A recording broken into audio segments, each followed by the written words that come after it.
Hey guys, kinggath here, and welcome to the quick start video for faction packs.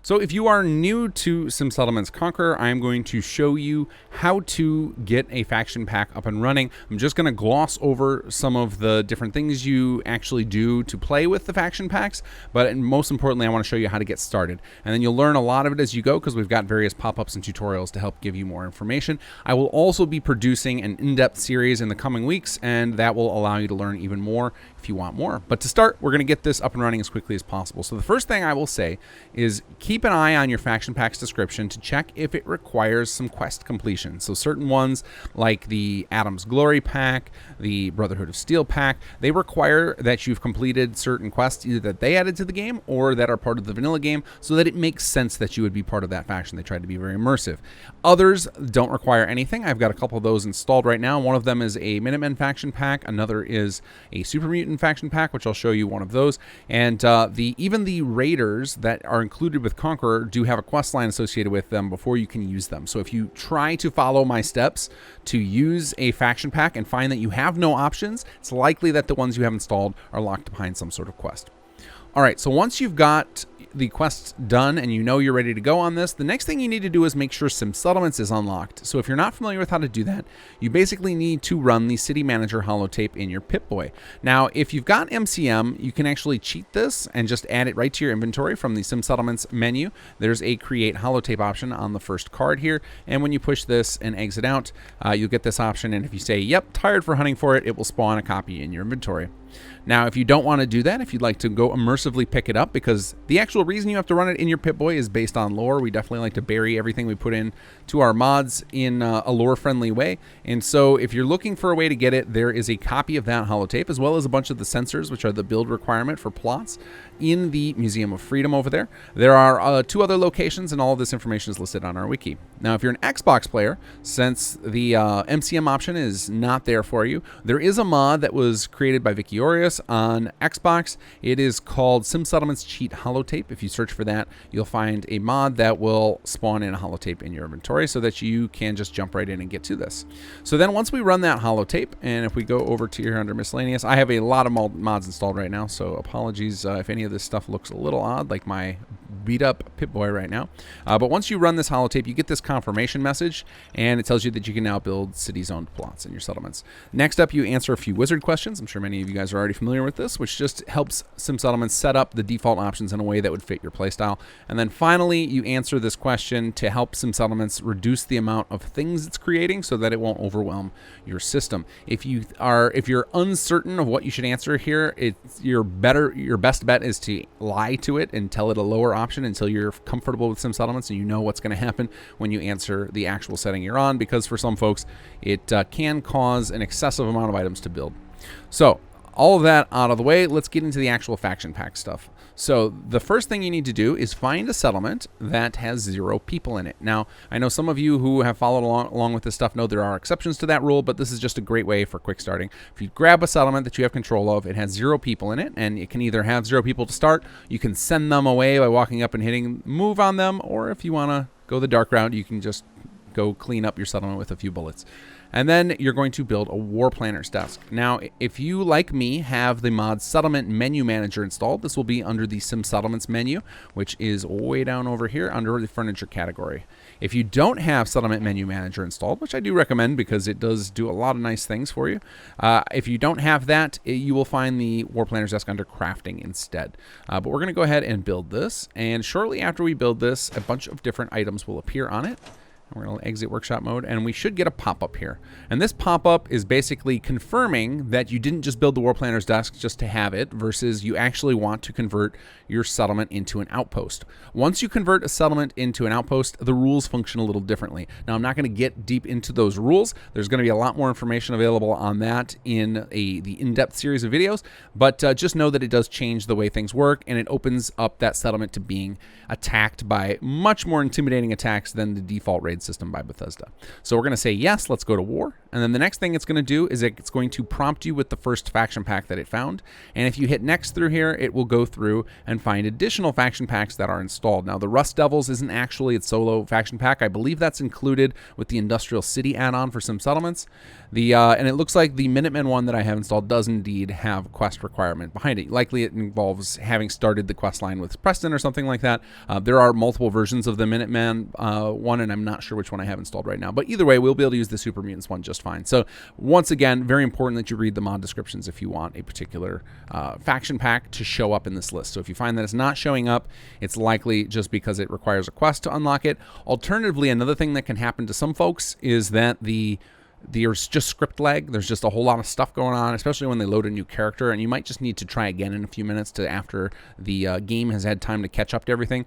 Another thing that can sometimes work to help unstick all this stuff if you've got a lot of quests going on is to go into an interior cell, say for example the cellar in Sanctuary, and just leave your character sitting there for a while and come back in half an hour or so and try again and see if everything is kind of gotten free. So then you're going to hit claim for faction here, and it's going to confirm once again that you want to convert this to an outpost, and we're going to say yes. And in a few seconds, a flag will appear right on top of us, and I'm trying to make sure I back up after just so you can see it. There it is. Oh, and we're getting attacked by this guy. Get out of here. All right, and you should get a flag, and it should have your faction's flag on it. And now, some of the package packs might not have set up this flag, but once this flag is set up, you are successfully done as a faction. Now, you can delete that flag. It's not required for this. It was just done as a kind of a way to show that you planted your flag and let you know as a feedback that everything worked, because there are a lot of scripts involved, and scripts in this game aren't particularly fast. So this was a way to tell you that all of the work has been done. So once you've done that, your settlement now will no longer recruit settlers, but will instead recruit NPCs for the faction that you're working with, in this case, Super Mutants. Now, by default, the rules for getting those baseline settlers are the same as a vanilla settlement. So you've got to have some beds for them, you've got to have a decent happiness, and then eventually you got to get food and water and stuff. Now, if you want to just use the Conqueror rules and you want to get guys quickly, you're going to want to use the ham radio on this desk over here. So if we activate this, it's called Manage Recruitment here. You'll see that there's a bunch of information here. Now, again, I'm going to skim over this because I just want to get you guys quickly up and running here, and we've already gone way longer than some of you probably signed up for.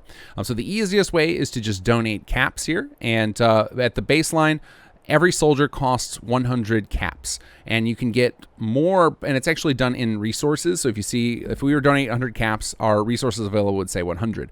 You can also donate additional resources that are a more cost-efficient way to do it. And if you look at what types of resources here, it'll tell you what resources that particular faction pack is looking for. So in the case of Super Mutants, chems, stim packs, and Nuka-Cola, as well as alcohol, weapons, and ammo. So the major resources are worth 25 caps apiece. The minor resources are worth 5, I believe, and I apologize for not knowing that off the top of my head. It's been so long since I programmed this. So you basically donate resources, and shortly after you do so, this will pop back up and it'll show you your resources available. And for every 100 resources, you can get a base unit. And that potential recruits tomorrow is basically looking at that math. It's looking at how many resources you have, and it also will look at the number of extra beds you have. So in order to recruit additional troops, you do have to have empty bunks for them. So just make sure you build a bunch of extra beds, and you will be able to recruit additional soldiers. And there are other requirements involved in that, and those are taught in the game as you're playing. You'll get pop-ups explaining what's going on. This HUD at the bottom of my screen, I highly, highly, highly recommend using HUD Framework if you're going to play with Conqueror. That gives you all the information you need to manage an outpost successfully. So all that stuff up at the top that you're used to in vanilla Fallout 4, or on the left if you're a Sim Settlements player, all that stuff over there is basically the same thing as what's up at the top, but it's just in Sim Settlements form. Those two things do still apply to outposts, but they're way less important. What's actually the most important is the stuff at the bottom, because that has more to do with running your army.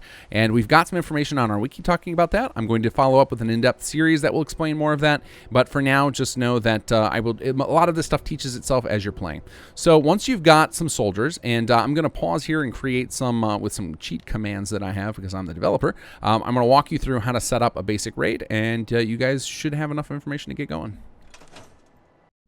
All right, so we've got a few soldiers here, and we're ready to run our first raid. So what you do is you're going to walk up to this board, this kind of bulletin board, chalkboard thing, and click on Coordinate Raids.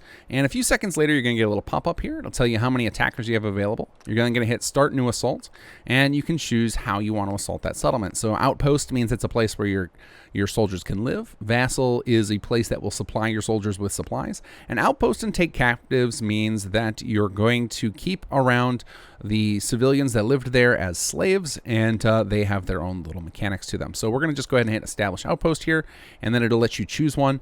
Don't mind these 3 extras on here. Those are from mods that have themselves unlocked for some reason. And then we're going to go to Red Rocket Truck Stop, because that's a real one that I can actually attack. And then you'll get this menu with the number of attackers you want to send. Now, I only have 5, so it's only got 1 option there. There are additional types of attacker menus, so depending on the number of troops you have or the way your faction pack's set up, you might get a different menu than this. It should generally be self-explanatory, but I will be doing an in-depth series on this as well. So then you're going to select your number of troops and hit OK, and then you'll see up a message in the corner that says gathering your forces for an attack, and shortly after that you will get a quest pop up that will say assault the settlement you chose, and then it's telling you to join that assault. And then if you set up, you'll see that there's a map marker that will lead you to where your troops are going to be waiting. You just go simply meet them out there and start the attack, and as soon as you take out all of the enemies, you will then have control of that settlement as either an outpost or vassal, depending on the type of assault you chose. And that should be it. That's everything you need to know to get started. Like I said, a lot more involved, a lot more will be taught as you play, and I will be releasing an in-depth series of videos in the next few weeks to help you guys along with all the details in here, because like my other mods, there's just layers and layers of systems in here that you can get lost in. So guys, I hope that's enough to get all of you started with faction packs. Definitely post any questions you have below. It might help inspire me to make the right videos when I get into that in-depth series playlist. All right guys, take care and enjoy the mods.